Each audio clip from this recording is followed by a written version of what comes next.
All right, guys, quick Sunday weird collection of watches today. Probably one of the more diverse, I guess, or odd collection gathering, if you will. So this one here is the Seiko SBSA080. These are limited edition. It's from the Street Fighter series. I did a video on this one already, but this is the Ken version of it. And I think these are limited, but what is it, 9,999 or something like that. So there's quite a few of them out there. So this one's still really cool looking, probably one of the better looking 5KXs I've actually handled. That one's running at a +1 second. I threw the automatics on the time grapher just for the sake of sharing that information on the video, but that one's running really good. Next up here, this is the Seiko SBSB123. Again, probably one of the better looking Alpinist versions out there. And then I did hear some people asking about the alignment. Well, check this out. So you have the top part there. Yep, lines up good. Look at how far off the bottom is.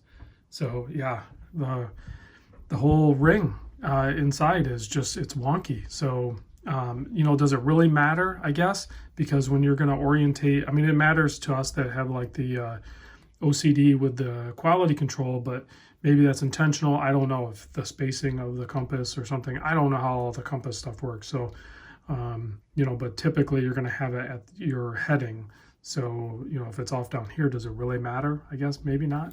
So I did throw this one on the time grapher as well. This is running at a +10 seconds, so a little fast.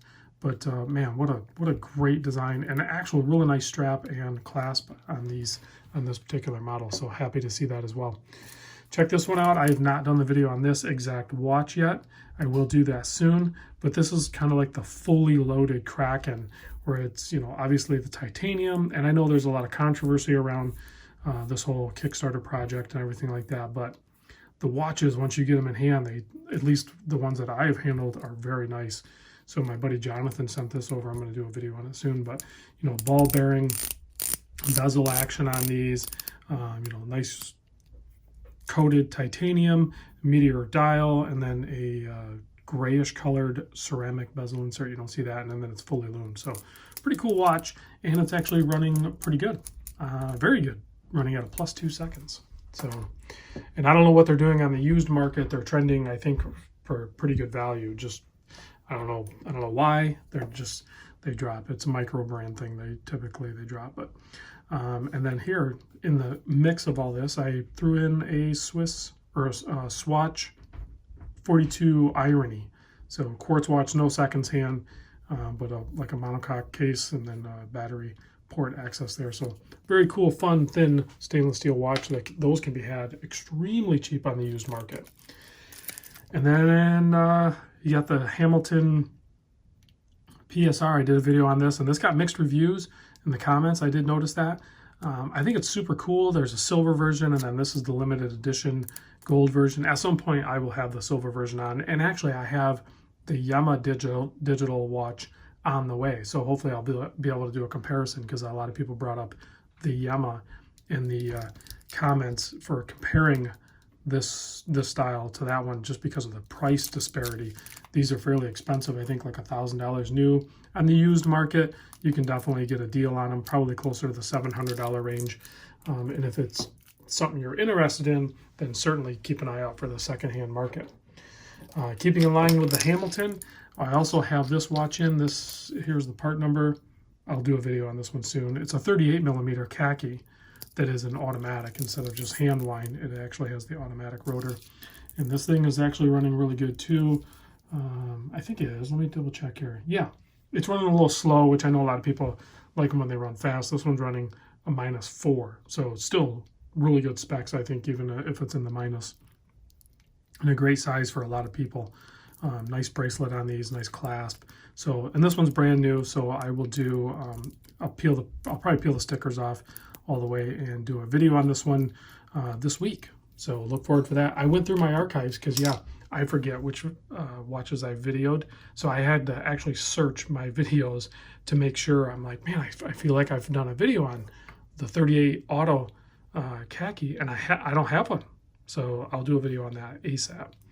And then I have a couple of Trasers here that are still in the watch room. These were both sent in from Saltzman's. Actually, so was this Szanto. So these are the big boy watches here. You know, the Trasers obviously are going to have the MB Microtech tritium tubes in it for like just insane all the time glow. And then this one's kind of like a vintage looking pilot style watch, but all three of them are larger cases. That Traser and this Szanto is an auto, and then this one here is a quartz chronograph. So if you like the larger watches, you can get into, there's a ton of options for you if you like larger watches, and some really killer deals out there too. So this one even has a display case back, kind of nice. I believe it has a Swiss movement too. Can't remember, but very cool watch, very fun, and the glow, and it's like a, you know, bronze case on this one too. So that is what I have for just a quick Sunday video. I know a lot of people like to see these, so I know I kind of stopped doing them, but I'll try to throw them up occasionally. In the background, you can kind of see I got a mod watch here. This watch was built for my buddy Michael from Desire 68 channel. All Namoki parts with the exception of the crystal, and my buddy Pete from Chillin' with Watches actually assembled that. So that's still chilling back there. I need to get that shipped out. I'm wearing the new Oris Aquas with the in-house movement, and I even have the in-house movement just kind of chilling here in the case that they sent over. I'll get a video out on that really soon. Just a very fun marketing package they put together, and the watch is just, it is so nice. It is so comfortable. The weight on it is actually a little bit lighter than I anticipated. For the longest time, I was lusting after that titanium one, because the titanium Aquas just is insanely light and disappears on your wrist. But this stainless steel is so well balanced for how large the watch, you know, dimensions would allude to. It is a very balanced weight. So this is a very total package watch for sure. I think if you're looking at the Oris Aquas and you've never tried one, and maybe you don't have the opportunity to try one, I think it's a safe buy, guys. They wear smaller, so depending on your wrist size, and they have multiple sizes now, but this is the 43.5, and on my 7.25, I would not go any smaller than this. This is the perfect size for, you know, a 7-inch, 7.25 wrist or whatever like that. Once you go below that wrist size, certainly look at the smaller sizes. I think those will probably fit you a little bit better, but this one is perfect. The weight, the size, the look, the balance, everything is perfect on it. So let me kill the lights. We'll take a look at some lume, and then I'm out of here for this Sunday. I got some other work to do. You can see the Hamtun's fully loomed. Of course, Seiko always performs. This Traser actually has lume and the tritium tubes, so double whammy there. A little bit of Hamilton lume there, and then check out the Oris lume.